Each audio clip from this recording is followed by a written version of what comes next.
Ladies and gentlemen, this is part 2 of the Chrysler Pacifica '06 3.5 liter.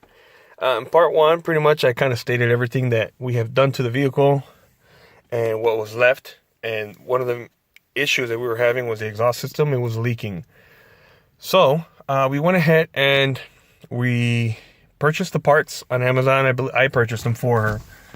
Obviously the vehicle's not mine, it's for my aunt, and I'm just kind of doing this video so everybody else could kind of educate themselves on this type of vehicle. We purchased a MagnaFlow exhaust. I think it was like $75 or so. A vibrant resonator and a catalytic converter. When we purchased the parts, actually the layout of the actual exhaust online was catalytic converter, resonator, and then a muffler. For some reason, this model had 2 mufflers. I don't know why.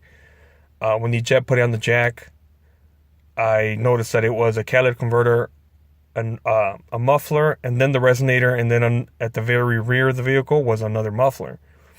There wasn't a need. I don't think there was a need for 2.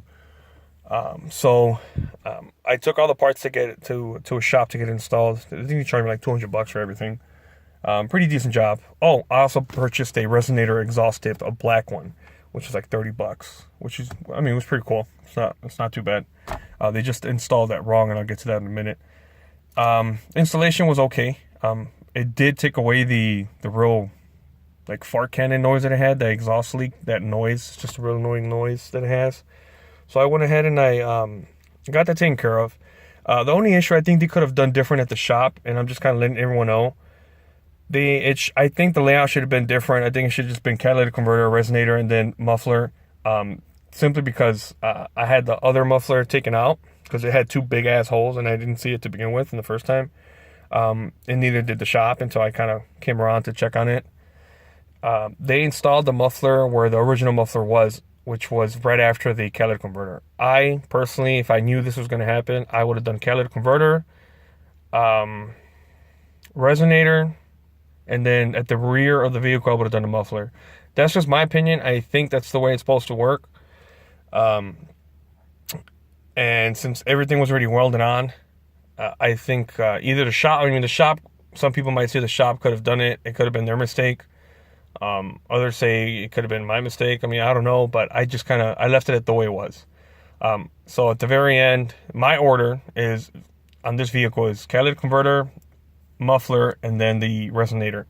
At the very end, where the other muffler was at the rear of the vehicle, I just went ahead and told them to cut that out, give me a piece of pipe, and just install the exhaust tip. Now the exhaust tip, and it was something that I caught after it was done. The exhaust tip, obviously, it was a clamp on, but I had it welded on. He stuck it too far down, and half of the actual exhaust pipe is in the middle of the exhaust tip, which kind of defeats the purpose of having a resonator as an exhaust tip. Whether or not they work, I don't know, but I just thought it would kind of kill the noise a little bit, or kind of either beef up the noise a slight, or just kind of give it a nice little tone. But here it is. I told them to erase the light, the check engine light. It was on, it came back on, but that's just because of the catalytic converter. I guess you have to kind of wear it down a little bit before the light goes away. So go ahead and turn this bad boy on, and leave the door open, and you're gonna see a difference in the noise.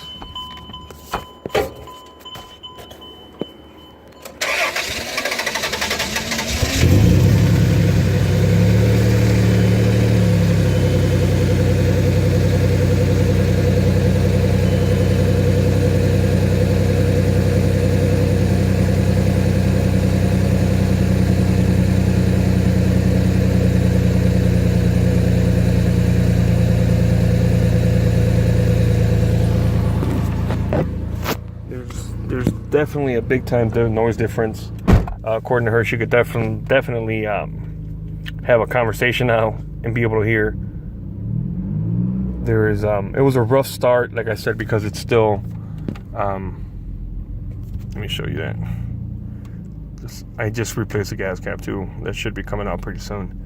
And then also the check engine light, it's still the catalytic converter. So if that doesn't go away, I'm either gonna take it back to the shop or go ahead and change out the O2 sensor, which I'm pretty sure was already changed before when we did all those sensors. If not, then it's definitely something else, and I have to take it back to my mechanic or the muffler shop to make sure they got everything right. But the rough start is pretty much basically all that. We didn't replace the starter on this because it was starting up pretty good, so that could be another reason. Again, that's something that my mechanic could determine, but for the most part, this bad boy is nice and quiet unless you step on it and you have that nice little exhaust tone on it. Yeah, it's still idling kind of high because of it. It's supposed. I like my vehicles between the halfway point and maybe about 7.7. For some reason at 1, but yeah. If you, I can't say if you go ahead and like the video, but I'm not sure when I'll make the next one. I do have my own personal vehicle I've invested a lot of money in, and it's a 02 Chevy Avalanche, and it's been a beautiful truck to me. I've had some issues with it, but I might just go ahead and make a video on that. There's not a lot of videos on Avalanches, only pretty much about the body cladding. But I have invested a lot of money in that vehicle, and it is a good vehicle. So go ahead and let me know what you guys think. I'll be uploading this video pretty soon. So peace out.